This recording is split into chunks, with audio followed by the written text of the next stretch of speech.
அதாவது காமராஜருக்கும் கருணாநிதிக்கும் 7ஆம் பொருத்தம். இன்னைக்கு காங்கிரஸ்காரன் திமுகவில் சேர்ந்துருக்கான, நீ காமராஜரை பற்றி பேசுகிறதுக்கு ஒருத்தனுக்கும் யோகியதை கிடையாது.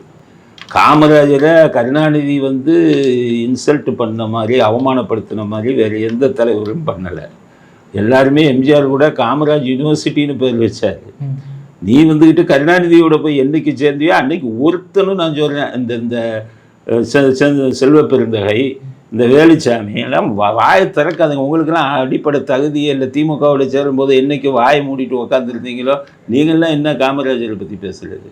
அன்றைக்கே காங்கிரஸ் ஆட்சி இருக்கும்போதே காமராஜரை எருமை மாட்டு தோழன்னு சொல்லி அவருடைய நிறத்தை கேவலப்படுத்தினவர் கருணாநிதி. காமராஜருக்கு அண்ணாதுரை பிடிக்கும், ஆனால் கருணாநிதியை சுத்தமாக பிடிக்காது.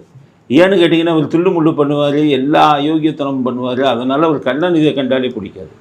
அவங்கெல்லாம் அமைதியான அரசியல் பண்ணவங்க, நேர்மையான அரசியல் பண்ணவங்க. இது பூரா கள்ள ஓட்டு போடுவான், என்னென்ன வேலையோ பண்ணுவான். இதனால் காமராஜருக்கு கருணாநிதியை பார்த்தாலே பிடிக்காது.